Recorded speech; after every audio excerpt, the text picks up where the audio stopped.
Monday to you. It was a beautiful start to the work week today. Technically speaking, still 2 degrees below average for our high temp. We'll call it seasonal though, very close to average, right where we should be this time of year. This morning was below average too. We actually got down to 57 degrees and we'll continue to see these nights down to the 50s at least through Wednesday morning. Once we get past that time frame, it does start to warm up a little bit. But no rain in the forecast if you're heading out for the rest of tonight. You can see a live view from our North Augusta cam over SRP Park showing a beautiful evening over the Savannah River. We do have a few just fair weather cumulus clouds out there. Once we lose the sun from sunset, those clouds should go away pretty quick out there. Our temps are still in the 80s. We're at 83 at the moment. That northeast wind just continues to bring down slightly drier than normal air. So that's why our temps tonight should be able to get down to the upper 50s by daybreak tomorrow morning. May only be a couple of hours where we're actually in the 50s, but officially our low temp should fall below 60 degrees. One thing we may have to worry about as well early tomorrow is there could be some dense fog, especially if you're going to be around the Savannah River or in up towards the lake, just kind of those valley areas, wet areas.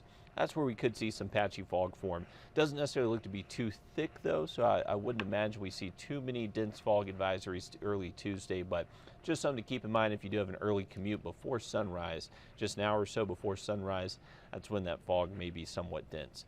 But high pressure is in control. That's what's going to keep our skies clear. Our winds are going to remain very calm the next couple of days, so not really expecting a wind speed over 10 miles an hour over the next couple of days, so very calm conditions. And not much rain. With high pressure around, that's going to keep rain at bay at least until late this week. We may see a stray shower show up as soon as Friday, late into the day, but it's much more likely if we do see any type of rain, would be later this weekend, Saturday and Sunday. That's just going to be thanks to more heat, more humidity, so we're just to be able to get kind of like that summer-like pattern to where as we heat up throughout the day, may be able to bubble up an isolated shower or thunderstorm. But that's going to be late in the week. For tomorrow, for Election Day, for the primary elections in Georgia, weather looks great tomorrow. Lots of sun out there. Temps when polls open up at 7 should be close to 60.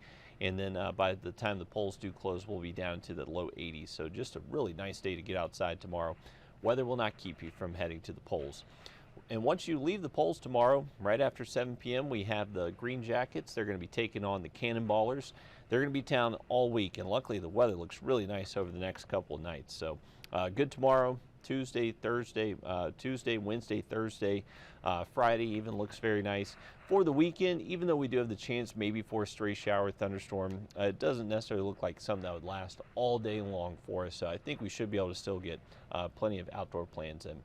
Lake forecast looks good. As I mentioned, the wind's not really expected to be above 10 miles an hour, so very calm conditions up at Clarks Hill, which sometimes can make fishing a little bit tougher when there's not as much wind to kind of break up that surface. But just a heads up, lake temps right now near 80 degrees, looking nice up there at Clarks Hill the next few days. If you are going to be on the water or doing anything outside, since we're not going to have a ton of clouds around, we are going to keep a very high UV index up close to 10, so just shy of that extreme range and very easy to burn in this type of environment. But as we get later into the week, as you can see from our 7-day forecast, highs will be close to 90 Wednesday, most likely up to 90 by Thursday, and then we're looking to stay just kind of in that pattern all the way through the weekend with wake-up temps near 70, afternoon highs near 90, maybe a few isolated showers and thunderstorms each afternoon. So that's kind of how our pattern is going to be changing for the rest of the week. I would say it's going to stay the nicest over the next couple of days. That's when the humidity will be just a little bit lower and our days not quite as hot. But hey, 7-day forecast into May, that looks pretty good to me. I know I've been here plenty of Mays to where we've had upper 90s, even triple-digit heat to close out the month of May some years. So I'm glad it's not looking like that. But hopefully I'll have a great Monday out there, and we'll see you again coming up on News 12 Outlet.